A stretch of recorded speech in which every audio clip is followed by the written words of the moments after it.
সাকিব আল হাসান তার ক্যারিয়ারের শেষ টেস্ট ম্যাচটা কি আজ খেলতে শুরু করলেন? খেলতে শুরু করার কারণ এটাই, কানপুরে বাংলাদেশ বনাম ভারতের দ্বিতীয় টেস্টের প্রথম দিনের ম্যাচ শেষ হয়েছে। সেই ম্যাচে সাকিব আল হাসান খেলছেন, কিন্তু সাকিব আল হাসান যে টেস্ট এবং টি-20 থেকে যে অবসরের ঘোষণা দিয়েছেন সেটা সকলে ইতিমধ্যে জানে, এবং সেই ঘোষণার ভেতরে কিন্তু টেস্ট ম্যাচ থেকে তিনি যে অবসর নেবেন সেটা আসন্ন বাংলাদেশ সফরে যখন সাউথ আফ্রিকা আসবে, দেশের মাটিতে সাউথ আফ্রিকার সাথে আমাদের 2টা টেস্ট ম্যাচ হবে এবং সেই 2টা টেস্ট ম্যাচেই মূলত সাকিব আল হাসান খেলে তার টেস্ট ক্যারিয়ারটা বিদায় নেওয়ার কথা। তাহলে এই প্রশ্ন কেন আসছে সেইটা নিয়েই ভিডিওটা তৈরি করবার চেষ্টা করতেছি। দেখুন, সাকিব আল হাসান একটা বিশাল নাম, এবং শুধুমাত্র বাংলাদেশের জন্য নয়, গোটা বিশ্বে, ক্রিকেট বিশ্বে সাকিবকে চেনে না, এবং বাংলাদেশকে রিপ্রেজেন্ট করার পেছনে সাকিব আল হাসানের ভূমিকা কেউ অস্বীকার করার সুযোগ কারো নেই, কোনো বাঙালিরই নেই। পার্সন হিসাবে হয়তো অনেকের কাছেই তিনি বেয়াদব, অনেকের কাছেই তিনি খারাপ, অনেকের কাছেই তিনি অহংকারী, অনেক কিছু হতে পারেন, কিন্তু একজন ক্রিকেটার হিসাবে সাকিবের অবদান অস্বীকার করার কোনো সুযোগ নাই। সেই সাকিব আল হাসান প্রেস কনফারেন্সে এসেছিলেন, চোখের কোণায় জল দেখা গিয়েছিল। এই পানি হয়তো তার আবেগ থেকেই এসছে। এত বছরের ক্যারিয়ার, সেই ক্যারিয়ারে যখন ইতি টানা হয়, সেই ইতি টানার সময়টা আসলে খুবই বেদনাদায়ক। তার বুকের ভেতর কি ঘটছিল সেটা সেই বলতে পারবে। তবে দেশের প্রতি তার যে একটা ভালোবাসা আছে সেইটার প্রমাণ কিন্তু তিনি দিয়েছিলেন, যে সাউথ আফ্রিকার সাথে আসন্ন যে সিরিজটা সেইটা খেলে তিনি বিদায় নিতে চেয়েছিলেন। তবে শর্ত দিয়েছিলেন একটা, শর্তটা ছিল এমন যে বাংলাদেশে তার নিরাপত্তা নিয়ে, কারণ আমরা জানি, সকলেই জানি যে তিনি পলিটিক্সের সাথে জড়িত ছিলেন, বিশেষ করে আওয়ামী লীগের সাথে তিনি জড়িত ছিলেন। যে আওয়ামী লীগ গত মাসখানেক আগে যাদের পতন ঘটেছে, এবং এই পতনের পর সাকিব আসলে দেশে আসেননি।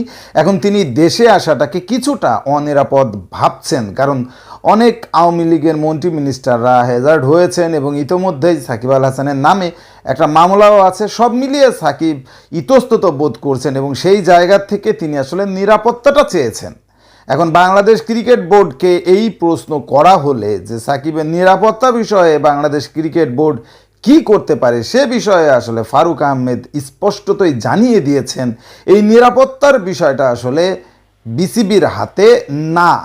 এই জায়গাটাই আসলে মেন প্রশ্নটা আসছে। যদি নিরাপত্তা বিসিবি দিতে না পারে, তবে এখানে একটু বলে রাখি যে বিসিবির দোষ গুণ, সেটা হলো বিসিবির দোষ আপনি কিন্তু দিতে আসলেই পারেন না, কারণ বাংলাদেশের যে নিরাপত্তার যে ব্যবস্থা, এই নিরাপত্তার দায়িত্ব যারা পালন করে, সেনাবাহিনী আছে, পুলিশ আছে, র্যাব আছে, প্রত্যেকটা বিষয়ে কিন্তু সরকারি হস্তক্ষেপ দরকার। এগুলো বিসিবি পরিচালনা করে না।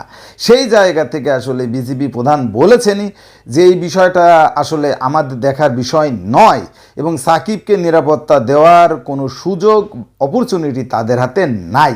তো সেই দিক থেকে বিবেচনা করতে গেলে আসলে আমার কাছে যেটা মনে হচ্ছে, সাকিব আল হাসান তার শেষ টেস্ট ম্যাচটা তিনি খেলতে শুরু করেছেন, এবং যে ম্যাচটাতে আসলে আজকে বৃষ্টিবিঘ্নিত হওয়ায় ম্যাচটা শেষ হয়েছে, মাত্র 35 ওভার খেলা হয়েছে। হয়তো আগামীকাল তিনি ব্যাটও করতে নামবেন। পাহাড় সম চাপ তার মাথার উপরে, এবং যেহেতু তিনি বুঝতে পারছেন যে বিসিবি তাকে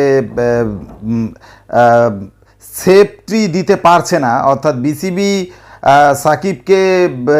সাকিব যেটা চাইছেন সেই বিষয়টা আসলে বিসিবি দিতে পারছে না। যে তিনি চাইছেন যে তার মতো করে দেশে আসবেন, তার মতো করে দেশের বাইরে যাবেন, এই বিষয়টাতে আসলে বিসিবি একমত নয়, এবং সেই কারণেই আসলে এই টেস্ট ম্যাচটাই যে সাকিব আল হাসানের বিদায়ী টেস্ট ম্যাচ, সেইটা পরিষ্কারভাবে বলা যায়। এটা শুধু আমি নই, বড় বড় যারা আরও সাংবাদিক আছেন, বড় বড় যারা ক্রিকেট অ্যানালাইটিক্স আছেন, প্রত্যেকেই আসলে এই বিষয়টায় হাইলাইটস করছে এবং একজন মহান ক্রিকেটারের শেষ ম্যাচটা আসলে এভাবেই শেষ হতে যাচ্ছে সেটা পরিষ্কারভাবে বোঝা যাচ্ছে। সাকিবের মনের বাসনা ছিল যে দেশের মাটিতে অন্ততপক্ষে বিদায়টা নিতে, কিন্তু দুর্ভাগ্য এর আগে আমরা দেখেছি বাংলাদেশের যারা লিজেন্ডারি ক্রিকেটার কেউই কিন্তু ভালোভাবে বিদায়টা নিতে পারেননি। সাকিব আল হাসানের ক্ষেত্রেও আসলে মানে বিপরীত কিছু হলো না, সিমিলার জিনিসটাই হলো। আপনার কাছে কি মনে হয় সাকিব আল হাসানের এভাবে বিদায় বাংলাদেশের ক্রিকেটে কি আসলে কতটা ব্যাঘাত ঘটাতে পারে সেটা কমেন্টসে জানান। স্পোর্টসের সর্বশেষ আপডেট জানতে স্পোর্ট ফেভার চ্যানেলে সাপোর্ট করুন, লাইক, কমেন্টস এবং শেয়ার করুন। আজকের মতো বিদায়, দেখা হবে পরবর্তী ভিডিওতে। ধন্যবাদ।